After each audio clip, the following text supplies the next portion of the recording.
Hello folks, I'm Alex, this is Alex Unabridged, and this is my wrap up for December.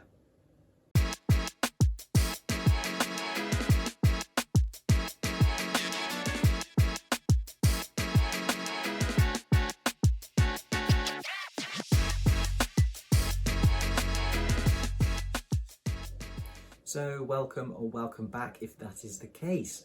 Yes, December's wrap up. December was really busy and I didn't expect it to be. So I didn't get through quite as much as I anticipated, unfortunately. But I still managed to do a decent amount of my TBR. So that's what I'm going to go through today. So first off, just a little update on the Read What You Own challenge. At the end of December, my count was standing at 11 books read out of my 50 for my challenge. So I better pick up the pace a bit if I want to be finished with this by sort of end of April, beginning of May. Shouldn't be a problem because I've got kind of things planned out a bit more in the next few months. But yeah, I need to crack on with that so that I can start reading some of the new stuff that I've just got in my Christmas haul.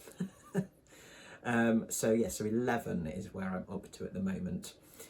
So the reading from December then. So first of all, Adventures in Genre for December was Dystopia. The full wrap up for this will be out this coming Friday. So I will go through these in detail, much more detail then. But I read Anthem by Ayn Rand, I read Fahrenheit 451 by Ray Bradbury, and I read The Handmaid's Tale by Margaret Atwood. I had intended to read The Hunger Games, but I didn't get to that one. So that one will go back into the pool of owned books, and so may get drawn out of that in my random, the wheel decides, in my one of my TBRs in the coming months. So yeah, all three that I read were very interesting, and quite thought-provoking, should we say. One of them made me mad but defiant and somewhat hopeful. One made me mad and terrified the hell out of me. And the other one I was kind of ambivalent towards. You can probably guess which one is which. But tune in on Friday for the full reviews, etc., to find out more about what I thought about those three dystopias. Okie dokes, on to the rest of the reading then. So most of it was for an event in December, which was Remember December, which was a fantastic event and a great excuse to revisit some books. And not just books that I've read a million times already, favourites, but some stuff that's that I haven't read in 20 years, to go back and see what I really thought of them. So there were 3 prompts for this to kind of give you some guidance if you wanted it. And the first prompt was to reread a book to see how you really feel about it.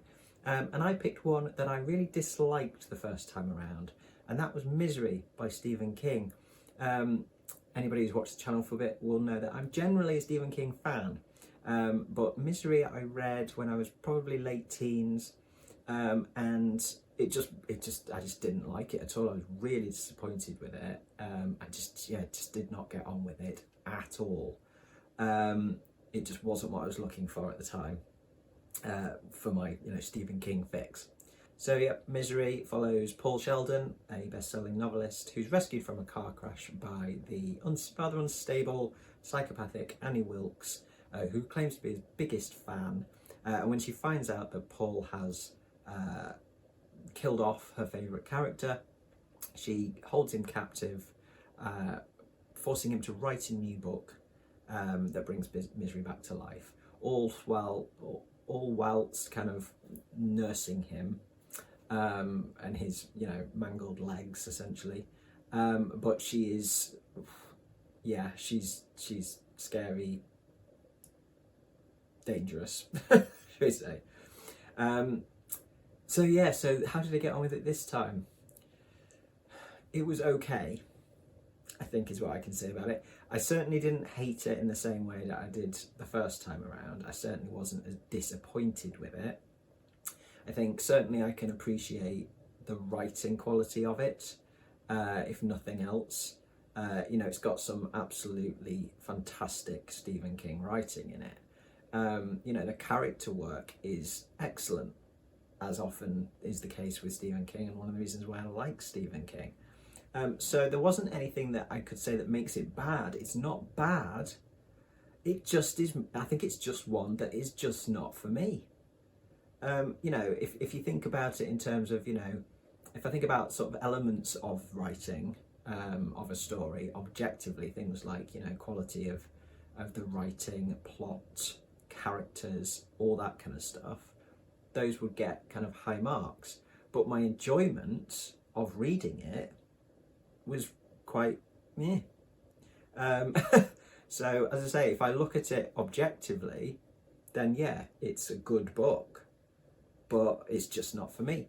I've given it a 3 stars because it is decent, and it wasn't, as I say, I wasn't hating it, but it still only comes up as an okay one for me. It's just, I think it's just not what, it's just not, it's never going to be one of my favourites. It's never going to be one that I'm going to want to reread again. I think now I've reread it, I think it's reached its kind of level of how I think about it. So yeah, so there's your first one, Misery by Stephen King. The next prompt was to reread a book in a different way. So this could be, you know, have it as an audiobook, reread something in a different language, different format, etc. So I actually did 3 for these, 2 short ones and a long one. The first one was rereading The Emperor's New Clothes by Hans Christian Andersen, which I'd only ever read in Danish. I'd read a few of Hans Christian Andersen's stories in Danish because I used to study Danish at university for a very short length of time. And so yeah, I thought I'd read it in English. So yeah, it's about a very vain emperor who is tricked by a couple of swindlers posing as sort of tailors, magical tailors, who promise to make him this amazing suit of clothes that is invisible to anyone who's unfit for their position or stupid. And so, you know, the emperor and his ministers and townfolk, they all pretend to see and admire these non-existent clothes to avoid appearing unfit or stupid. But when he parades the suit in public, which means, you know, naked essentially, it's a child who is, you know, unaffected by social pressures, etc., who points out that the emperor is naked. So yeah, it's a lovely little story.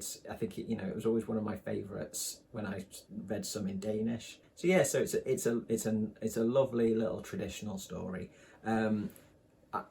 It's hard to give this a star rating because it's so short. I would say it's a 4-star, really, just kind of off the top of my head. That's how it feels. I really enjoyed it, and I really enjoyed reading it in English, and you know, kind of being taken back 20 years to, or more than 20 years to my time at university, and having to slog through it a little bit with a dictionary open. Okay, next up I read the graphic novel version of Wool, based on the book by Hugh Howey. Wool is set in a post-apocalyptic future when everyone lives in these giant underground silos divided into classes and kind of governed to very strict rules to prevent any kind of revolt. You know, there are lies being told, things being kept from the inhabitants of the silo, and it takes a mechanic from deep down in the silo, who gets appointed sheriff to kind of uncover some of the political conspiracies and fight essentially against the regime.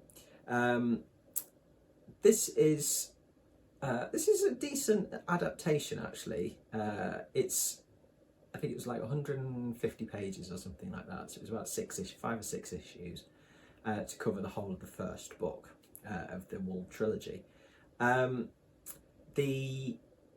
I think that the sort of the way that they'd structured it for the graphic novel worked. It gave you enough about the society and about, you know, what happens to Juliet, who is the mechanic, the main the protagonist, really. The art style is quite nice. It's quite dark. That's the only thing I'd say about it. I mean, it's going to be dark in some areas of the silo anyway, but it's underground. But sometimes it just felt a little too dark for me, in terms of, you know, visually dark rather than thematically dark. It is thematically dark, but yeah, just in terms of the actual kind of colour palette and stuff, it was quite a muted palette, which was good. But yeah, it was a decent little adaptation of a book that I enjoyed when I read it years ago. So I've given that a 3-star. It was a decent read, and it was a quick read, and it's always nice to see how someone else interprets something visually, and it was very much how I kind of had envisaged the world, etc., the silo, from the books. So, you know, thumbs up for that.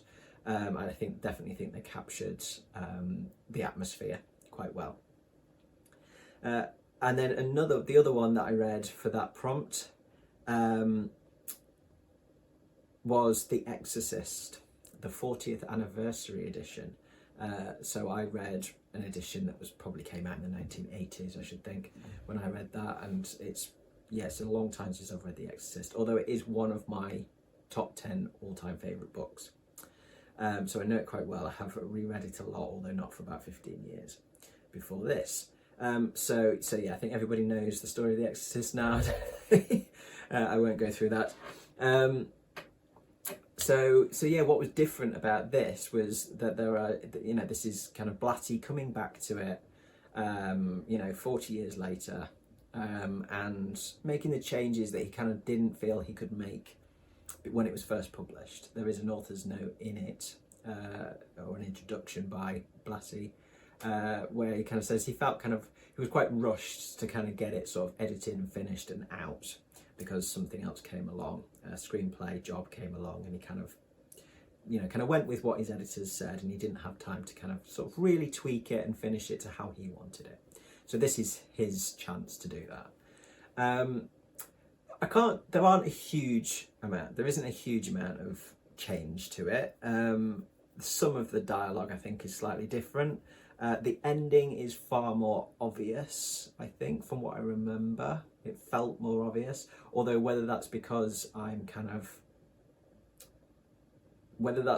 read Legion now, and so I know kind of where the story kind of goes from the end of The Exorcist into Legion.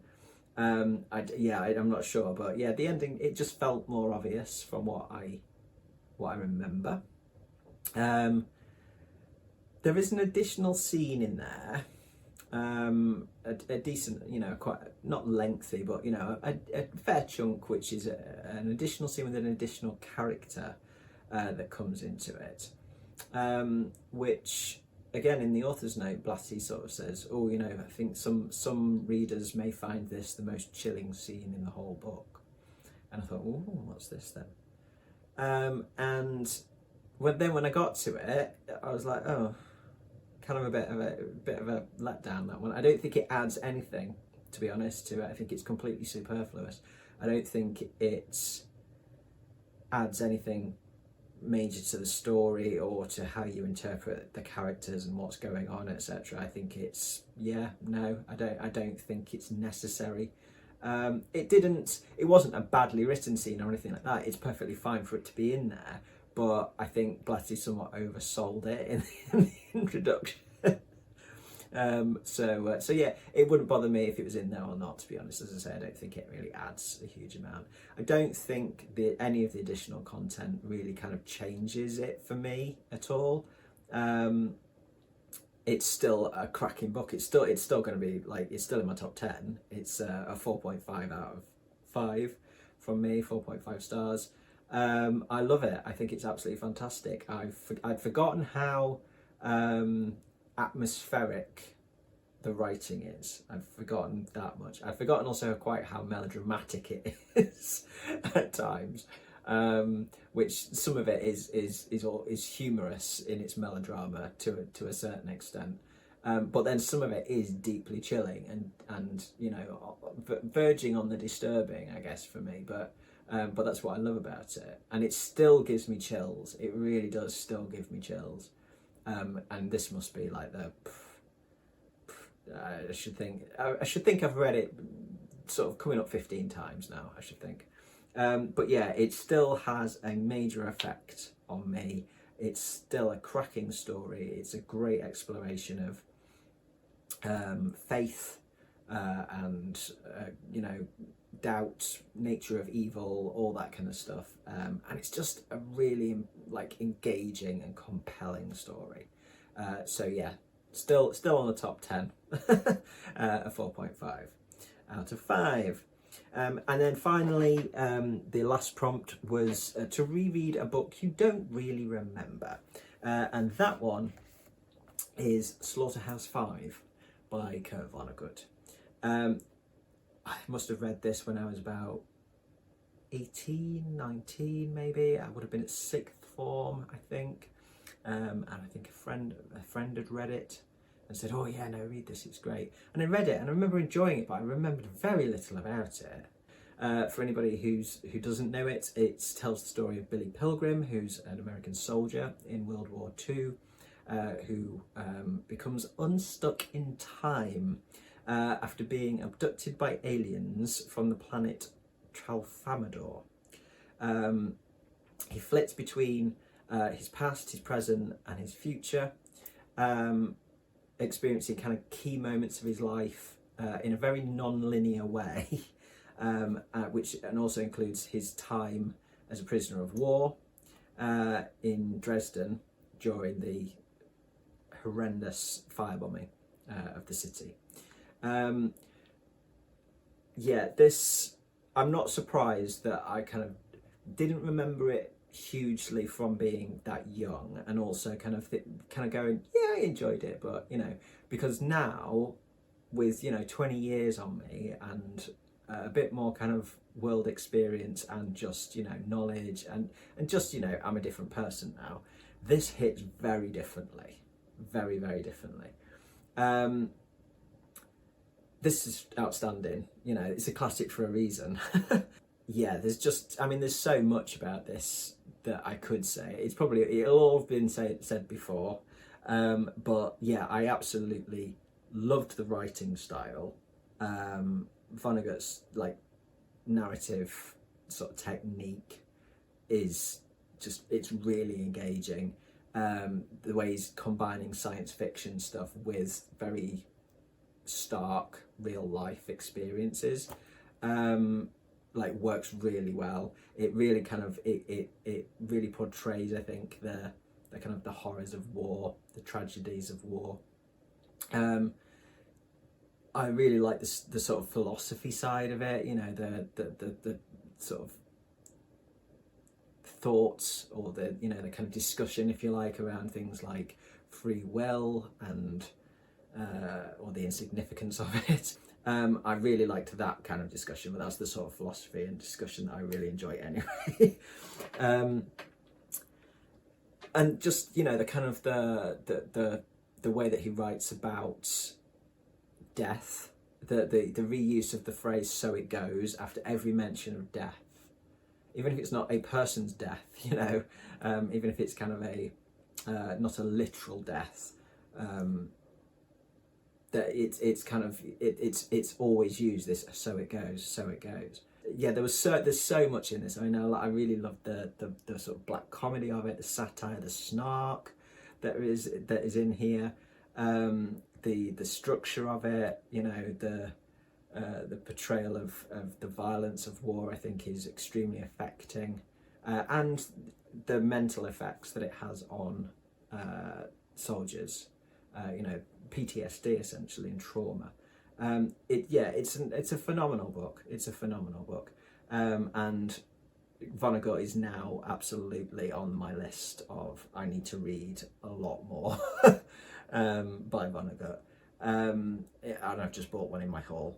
I bought Cat's Cradle, so that'll be the next Vonnegut that I read. But yeah, I can see myself getting through quite a lot of his back catalogue because I really, really enjoyed his writing style in this. Okay then, the last couple of bits I've got are Dickens related. So first of all, Batman Noel, the comic. This is inspired by Dickens' classic A Christmas Carol, and it features different sort of interpretations of the Dark Knight along with his enemies and allies, kind of in sort of different ways. To tell that story, and you know, Batman is Scrooge in this. It was a fun little read, is what I'd say. I've given it a 3 stars. I really like the art style. I really liked the art style. That was that worked really well. It was quite dynamic. And it worked really well for the story that was being told in terms of A Christmas Carol. What I didn't like was the actual writing style, the dialogue, the text, the narrator's voice. I didn't like the way that was written at all. It just wasn't for me. So it kind of balanced it out really with that. That's why it's a 3 stars and not higher or lower. I really like the art style and could kind of like skip all across. I skipped a lot of reading a lot of the text after a while because it was kind of just getting on my nerves. But the art was well done enough for me to just be able to kind of, you know, I know the story of A Christmas Carol, so I know what's going on. So yeah, I could kind of just enjoy the artwork of it and just kind of ignore a lot of the text stuff because it just was in a voice that I just found irritating, to be honest. So yes, that was a 3 stars. Okay, and then some actual Dickens, which was A Tale of Two Cities. Again, anyone who's followed the channel for a bit might have noticed that I generally am not a Dickens fan. A Christmas Carol is kind of where I kind of go, yeah, that's okay, and I like the adaptations / interpretations of it more than the original. So Muppets Christmas Carol, perfect. Batman Noel, very enjoyable with its artwork. The original text of A Christmas Carol is alright. But my experience with Dickens thus far has not been positive. But my good buddy Troy, Mr. Troy Tradup, is a huge Dickens fan.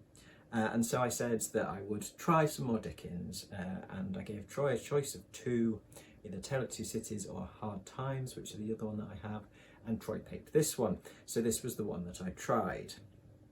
So, this is, I didn't hate it.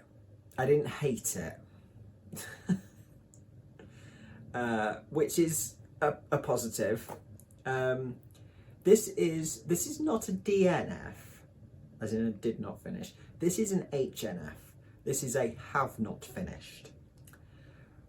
What I've found with this is I can appreciate some of what Dickens does, what Dickens' writing achieves, especially in terms of character.